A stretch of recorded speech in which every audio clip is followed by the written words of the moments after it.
Bahkan ketika meninggalkan kota Madinah, kota Mekah ke Madinah, itu kan Nabi juga diam-diam agar tidak ketahuan oleh kafir Quraisy. Karena kalau ketahuan dari mana dia arahnya, lewat mana jalannya sampai kota Madinah, maka mereka pasti akan membunuh, menghalang Nabi SAW. Hadirin sekalian, di balik semua peristiwa yang pernah dialami oleh Nabi ataupun kita semua, pasti ada hikmahnya. Salah satu pesan dari hijrah yang bisa kita ambil bagi kita adalah mari kita berprasangka baik kepada Allah. Ada ungkapan yang menarik dari Ibnu Athaillah As-Sakandari. Rubbama mana'aka fa'a'taka. Boleh jadi Allah menahan sesuatu darimu, fa'a'taka, padahal Allah sedang memberimu. Apa maknanya hadirin sekalian? Dalam hidup kita kadang sesuatu kita mengharapkan apa yang kita inginkan, bahkan berdoa dan sujud pada Allah, tapi tak kunjung apa-apa itu tiba yang kita harapkan. Inilah jawabannya sebenarnya. Bisa jadi Allah menahan sesuatu darimu, keinginan kita, tapi di saat yang sama apa yang ditahan itu sebenarnya Allah sedang memberi kepada kita. Sederhananya saja. Mungkin kita bekerja di kantor kita sehari-hari ingin sekali naik jabatan dan itu secara manusiawi. Tapi jabatan yang kita harapkan itu tak kunjung. Padahal kita sudah berdoa, berikhtiar dan seterusnya. Kalau memakai logika berprasangka baik kepada Allah, bisa jadi Allah sedang menahan ingin kita naik jabatan karena pada saat yang sama Allah sedang memberi sesuatu kepada kita. Apa itu? Bisa jadi kalau kita mendapatkan jabatan itu tekanannya makin besar, kita tidak kuat menghadapi secara emosional dan seterusnya. Tapi semua itu kadang kita tidak terpikirkan, tetapi itu sudah dirancang, didesain oleh Allah menjadi sesuatu yang baik bagi kita, walaupun perasaan kita menolak hal itu. Atau misalkan kita sebagai orang tua ingin menitipkan anak kita sekolah atau masuk di kampus yang bagus, tapi harapan itu tak kunjung. Bisa jadi penahan anak kita tidak masuk sekolah itu Allah sedang memberi sesuatu kepada kita yang di luar batas pikiran kita, bahwa anak kita memang tidak layak dan layak di tempat lain. Jadi rubbama mana'aka fa'ataka. Dan ini nanti yang kita lihat kenapa Rasulullah SAW hijrah itu dan apa yang didapatkan oleh Madinah. Hadirin sekalian, maka mungkin kita biasa berdoa. Fa in da'auta bi syai'in. Kalau orang itu berdoa dan merasa walam yustajab laka. Tiap malam kita berdoa, Pak, dalam setiap salat kita 5 kali itu kita selalu berdoa. Bahkan tanda-tanda orang masih percaya kepada Allah itu kalau dia masih berdoa. Selama kita masih ada harapan kepada Allah, masih berdoa, masih mengangkat tangan kita, masih ada keyakinan untuk berdoa, berarti masih ada iman di dalam diri kita. Karena nggak mungkin kita berdoa kalau kita tidak percaya kepada sesuatu yang kita minta. Karena kita masih percaya kepada Allah, lalu kita masih berdoa. Jadi jika doamu belum dikabulkan menurut Ibnu Athaillah As-Sakandari, fa'lam annahu yukhtaru lakal khair. Ketahuilah bahwa Allah sedang memilih yang terbaik dan tidak pernah memilih yang terburuk untuk kita. Berarti ada sesuatu, Allah itu tidak menolak doa kita, tapi Allah tahu apa yang menjadi kebutuhan kita. Kan doa kita tidak diijabah oleh Allah misalkan. Sebenarnya Allah itu bukan tidak menjawab doa kita, tetapi Allah tahu batas kebutuhan yang kita inginkan dalam hidup ini. Makanya dasar utama berprasangka, beragama kepada Allah itu, berkeyakinan itu adalah berprasangka baik kepada Allah. Karena kalau itu tidak dilakukan, pada akhirnya kadang kita akan menyalahkan keadaan, kadang kita akan semakin bertanya-tanya pada keadilan Allah yang diberikan kepada kita. Dan saya kira hadirin, saya termasuk pribadi pasti merasakan hal yang sama dengan itu. Kadang kita meminta kepada Allah sesuatu kok enggak datang-datang. Jadi Ibnu Athaillah As-Sakandari ini memberikan ketenangan kepada kita bahwa doamu sebenarnya bukan sedang tidak dijawab oleh Allah, tetapi Allah sedang memberi sesuatu yang menurut kebutuhan kita. Hadirin sekalian, coba kita lihat bagaimana Rasulullah ya. Jadi ketika Rasulullah itu dari Mekah ke Madinah, itu kan Nabi diusir dari kampung halaman Nabi sendiri. Sahabat Nabi kehilangan rumahnya, kehilangan pekerjaannya, kehilangan aktivitas sehari-harinya. Tetapi ketika sampai di Madinah, justru yang Nabi rasakan itu adalah Rasulullah mampu membangun peradaban dakwah umat Islam. Dan kunci kesuksesan Islam itu ketika Nabi SAW di Madinah. Makanya Nabi SAW ketika meninggalkan kota Madinah, Nabi kan menangis, kota Mekah. Karena beliau begitu cinta terhadap Mekah yang 13 tahun dibangun oleh Rasulullah SAW, tetapi harus meninggalkan kota Madinah untuk melanjutkan dakwanya mengembang misi Islam. Artinya apa hadirin? Secara lahiriah Nabi dan para sahabatnya itu kehilangan sebenarnya, kehilangan kampung halamannya, kehilangan cerita masa lalunya, kehilangan perjuangannya, kehilangan tempat tinggalnya, kehilangan pekerjaan dan seterusnya. Tapi Allah sedang memberi sesuatu. Ketika Nabi hijrah ke Madinah, Nabi membawa Islam lebih jaya, ekonomi umat jadi maju, peradaban Islam makin maju, pusat ilmu pengetahuan makin maju, masyarakat semakin rukun dan seterusnya. Jadi Allah secara lahiriah itu kehilangan bagi Nabi, tapi di saat yang sama Allah sedang merancang sesuatu untuk memberi yang terbaik kepada Nabi Sallallahu Alaihi Wasallam. Jadi ini juga pelajaran kepada kita bahwa apa yang Allah berikan itu pasti sesuai dengan dasar kebutuhan kita. Makanya penting berprasangka baik kepada Allah Subhanahu wa taala. Nah, Imam Al-Ghazali juga memberikan nasihat kepada kita. Jadi kalau kalangan ulama tasawuf itu selalu mendorong kita agar berprasangka baik kepada Allah. Laisal khairu kullu ma ahbabta. Tidak semua yang engkau sukai itu adalah kebaikan. Jadi menurut kita, semua apa yang kita suka itu belum tentu kebaikan. Karena kan dalam diri kita dia ada unsur nafsunya, Pak. Unsur kebinatangan dalam diri kita ada, unsur hayawania dalam diri kita ada. Karena yang membedakan kita dengan makhluk lain itu, hewan itu hanya satu, Pak, akal pikiran itu. Kalau akal pikiran dan hati kita tidak ada, maka persis kita seperti binatang, makan, minum, butuh seksual dan seterusnya, merampas, mengambil hak orang, itu juga terjadi pada binatang. Tapi karena kita punya akal pikiran dan hati, itulah yang dibuat oleh Allah untuk mengontrol nafsu itu. Jadi kalau ada orang yang karakternya suka menguasai sesuatu, berarti dia berkarakter seperti binatang. Akalnya tidak terkendali, hatinya tidak terkendali. Kalau ada orang yang selalu merasa harus mengambil hak orang untuk mendapatkan keuntungan pribadi, maka unsur hayawannya, binatangnya masuk dalam dirinya. Akalnya, hatinya tidak terkontrol. Karena itulah sifat binatang, mengambil hak orang, merampas, ingin untung sendiri dan seterusnya. Jadi kata Imam Al-Ghazali, tidak semua yang kita sukai bagi manusia itu adalah kebaikan. Wala syarr kullu ma karita. Dan tidak semua yang kita benci itu adalah keburukan. Maka pelajarannya adalah Allah tidak selalu memberikan apa yang kita inginkan, tapi selalu memberikan apa yang kita butuhkan. Makanya dalam hidup itu Nabi mengajarkan, cintailah sesuatu sekadarnya saja.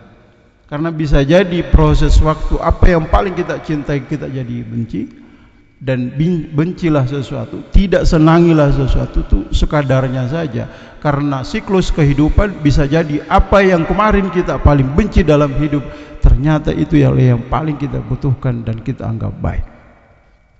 Hadirin sekalian, jadi itu yang pertama, bahwa proses hijrah Nabi adalah mari kita berprasangka baik kepada Allah dalam hidup ini, walaupun kadang-kadang susah, Pak, karena nafsu kita memberontak dalam hidup ini.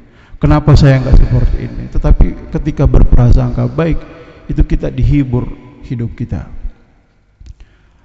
Hadirin sekalian, yang kedua, kalau kita buka lembaran sejarah Nabi ketika sampai ke Madinah, itu kan Nabi mau mengembangkan dakwah Islam, mau membangun masyarakat. Pertama kali yang dibangun oleh Nabi itu adalah masjid, hadirin sekalian. Masjid yang pertama kali dibangun oleh Nabi. Apa pesannya? Bahwa kekuatan umat itu berawal dari spiritualnya, keimanannya. Karena masjid itu kan simbolnya adalah keimanan, penyatuan jiwa kita, tempat kita sujud, tempat kita mendekati Allah. Justru yang dibangun Nabi itu masjid. Padahal Nabi itu bisa saja dia membangun pemerintahannya. Nabi bisa membangun kekuatan ekonomi, Nabi bisa membangun pertahanan militer umat Islam. Tapi lagi-lagi Nabi pertama kali yang dibangun itu adalah masjid sebagai simbol iman, keyakinan seseorang. Karena makanya Nabi SAW katakan begini dalam firman Allah itu, innama ya'muru masajid Allah. Hanya orang-orang yang memakmurkan masjid Allah itu hanyalah orang-orang yang beriman. Sekarang ini saya biasa sampaikan ada fenomena kita membangun masjid secara mewah. Saya kira itu bagus. Tetapi jangan lupa bahwa kemewahan masjid harus sejalan dengan kemewahan bagaimana aktivitas ibadah itu berjalan. Kenapa itu dilakukan oleh Rasul? Bahwa untuk membangun masyarakat itu pertama kali harus diperbaiki dulu imannya. Makanya hadirin sekalian, ketika Rasulullah menerima wahyu Al-Quran 30 juz itu ketika di Mekah, syariat itu kan belum berjalan di Mekah, hadirin sekalian. Belum ada perintah sholat, belum ada perintah puasa, belum ada perintah haji. Karena kalau mau mengajak orang sholat, maka harus perbaiki dulu imannya. Bagaimana mungkin dia mau sholat tetapi dia tidak tahu siapa yang dia sembah? Bagaimana mungkin dia puasa kalau imannya belum kuat? Makanya dipanggil oleh Allah itu adalah orang-orang yang beriman untuk berpuasa. Yang dipanggil oleh Allah itu haji adalah orang-orang yang beriman. Jadi Nabi Allah ingin melalui Rasulullah SAW yang pertama kali dibangun itu adalah hati manusia. Makanya ada ungkapan begini, masalul ladzi yadhkuru rabbahu wal ladzi la yadhkuru rabba masalul hayy wal mayyit. Perumpamaan orang yang berzikir, orang yang mengingat Allah, orang yang datang ke masjid untuk sholat, orang yang tidak sholat itu seperti antara orang yang hidup dengan orang yang mati. Ini adalah sindiran Nabi kepada kita. Jangan sampai masjid di samping rumah kita, tetapi kita tidak mau melangkah kaki itu untuk sholat. Jangan sampai nanti kemudian kita ada penyesalan, masjid memanggil kita untuk sholat, tetapi karena kita dipisahkan oleh kematian, ada masanya kitalah yang akan diumumkan untuk disolatkan di masjid. Ada masanya kita tidak mau membaca Quran itu dalam setiap hari minimal 10 ayat misalkan, tetapi kematian memisahkan diri kita. Ada masanya waktu yang membuat kita yang akan dibacakan Quran. Jadi itu sindiran Nabi. Masalul ladzi yadhkuru rabbahu, perumpamaan orang yang mengingat Tuhannya, orang yang melakukan ibadah, orang yang melakukan kebaikan, seperti orang yang hidup dengan orang yang tidak hidup. Jadi orang yang tidak mau melakukan kebaikan, penghambaan itu jelas-jelas masjid terdengar di telinganya hayya 'alas shalah, tetapi dia asik main game dan seterusnya. Itu seperti orang yang sedang mati sebenarnya. karena telinganya mendengar, hatinya mendengar, tapi dia tidak mau melaksanakan sholat. Dan itu yang dilakukan oleh Nabi, membangun masjid itu. Hadirin sekalian, karena itu masjid adalah pusat pembinaan iman. Bahkan kalau kita mau gampang kenal dengan orang di lingkungan kita, maka salah satu tempat bergaul, masuklah di masjid. Jadilah pengurus, aktiflah di situ. Maka kita pasti akan berteman, kenalan, bersosialisasi dengan orang lain. Hadirin sekalian, karena masjid itu sebagai bagian di antara simbol iman seseorang, ada ungkapan ulama yang menarik sekali kita. Man arada ay ya'lama ma lahu indallah. Siapa yang ingin tahu kedudukannya di sisi Allah.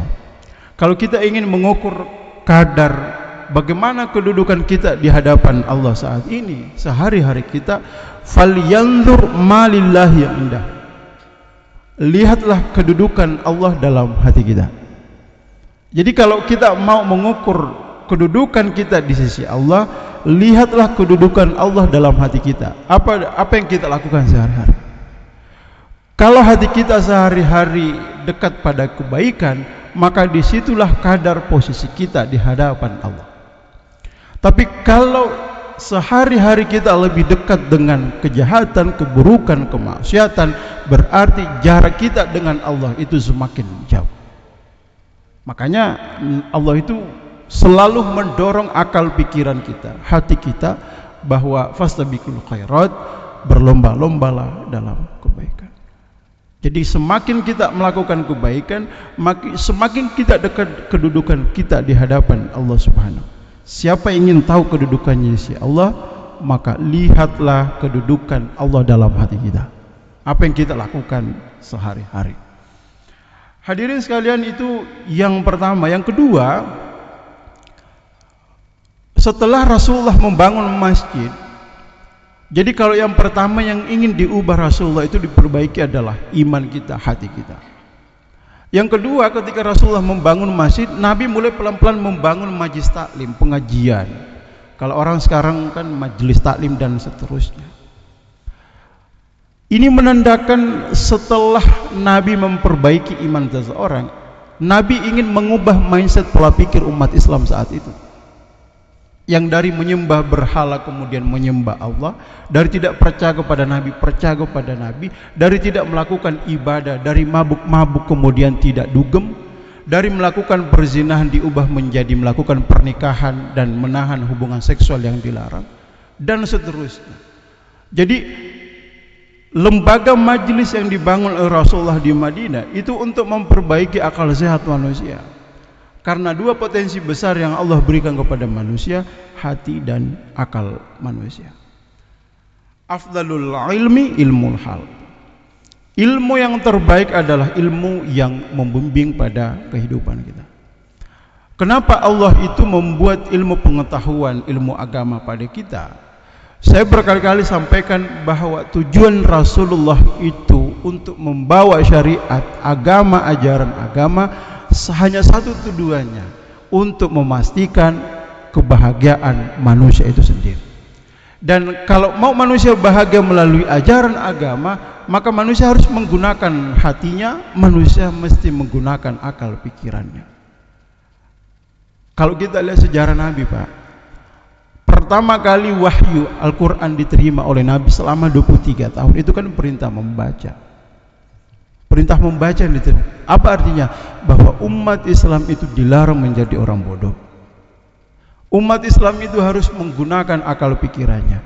Karena kalau beribadah saja, kita harus tahu ilmunya. Beribadah saja, kita dilarang bodoh untuk beribadah. Karena apa? Kita harus tahu apa rukunnya, apa yang membatalkan, apa menjadi syarat sahnya, dan seterusnya. Karena bisa jadi kita beribadah, ibadah kita dianggap tidak sah karena kita tidak bisa membedakan mana rukun, mana yang membatalkan, mana yang tidak membatalkan. Misalkan ya, kalau kita menganggap bahwa suratul Fatihah itu tidak wajib kita baca dalam sholat, maka tidak sah sholat kita, karena itu bagian dari rukun kita. Maka secara sederhana Rasulullah ingin menjadikan umat Islam itu harus cerdas, Pertanyaannya kemudian adalah, umat Islam juga tidak boleh hanya berhenti belajar pada ilmu agama saja. Dan umat Islam juga tidak boleh hanya berhenti pada ilmu pengetahuan umum saja. Jadi umat Islam yang baik adalah umat Islam yang belajar ilmu agama dan juga belajar ilmu pengetahuan umum. Karena kalau dia hanya punya ilmu pengetahuan umum misalkan, bisa jadi dia tidak tahu bagaimana cara beribadah, bagaimana cara berhaji yang baik, bagaimana cara baca Quran yang baik.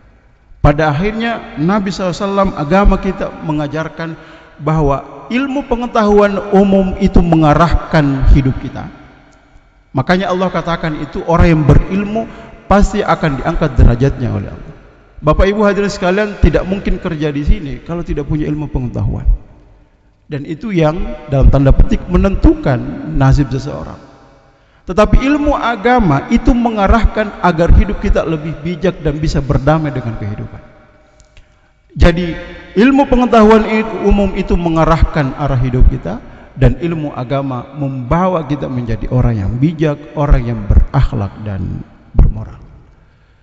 Nah, ini yang mungkin kadang kita keliru. Banyak orang yang memasukkan anaknya di universitas, dan itu sangat bagus, kuliah setinggi-tingginya, tetapi dia abai pada pendidikan agama. Ada orang yang mungkin besar dengan ilmu pengetahuannya, tapi tidak pernah tahu, tidak pernah merasa bersyukur terhadap yang membesarkan hidupnya, yaitu Allah Subhanahu wa Ta'ala. Ada orang yang kaya raya, setiap hari kerja dan kaya raya, punya materi besar, tapi tidak punya kebijaksanaan dalam hidupnya dan tidak pernah merasa bersyukur. Siapa yang memberikan nafkah dalam hidupnya, yaitu Allah Subhanahu wa Ta'ala. Jadi itulah yang kemudian diharapkan oleh Nabi. Umat Islam itu pandai ilmu pengetahuan umum, tapi di saat yang sama dia juga paham agamanya. Makanya ada ungkapan yang mengatakan, man arada dunya fa alaihi bil ilmi. Siapa yang ingin menghendaki dunia, maka modal utamanya adalah ilmu pengetahuan. Tapi kata ungkapan itu, siapa yang menghendaki keduanya, dunia dan akhirat, fa alaihi bil ilmi, maka juga dengan ilmu pengetahuan. Hadirin sekalian, itulah yang dilakukan oleh Nabi SAW. Jadi prinsip hijrah bagi kita adalah, mari kita perbaiki pelan-pelan hati kita, semakin dekat dengan Sang Pencipta. Yang kedua adalah, mari kita ubah pola mindset kita, pikiran kita, dengan menambah ilmu pengetahuan pada diri kita. Yang terakhir yang ingin saya sampaikan, kesimpulan apa yang kita bahas hari ini adalah, mari kita dekatkan diri kepada Allah. Jadi ada Nabi SAW pernah berpesan kepada Ibnu Abbas, ihfazillaha yahfazka. Ingatlah Allah, jagalah hubunganmu kepada Allah, bangunlah komunikasi baik dengan Allah, datangilah masjid, sujudlah kepada Allah, maka Allah akan pasti dekat terhadapmu. Lalu mari kita makmurkan masjid sebagai pusat kekuatan umat Islam. Jangan sampai masjid kita hanya mewah, menaranya besar, tetapi tidak ada orang-orang yang memakmurkan di dalamnya. Terpenting mari kita belajar, ajak anak-anak kita datang ke masjid. Persoalan dia ribut atau belum tahu sholat, yang penting dia terbiasa datang ke masjid. Karena perilaku anak kita pasti akan melihat bapaknya. Kalau bapaknya sering datang ke masjid, lambat laun anak juga ikut turut, dan itu akan menjadi pembiasaan sehingga hatinya selalu bergantung ke masjid. Yang ketiga, mari kita perbanyak ilmu pengetahuan. Tidak ada waktu terlambat untuk belajar kepada siapapun, dimanapun, karena itulah jalan yang membimbing hidup kita. Hadirin sekalian, mudah-mudahan bermanfaat apa yang kita bahas bersama pada siang hari ini. Apabila ada kurang yang berkenan, mohon maaf. Wallahul muwaffiq ila aqwamit thoriq. Assalamualaikum warahmatullahi wabarakatuh.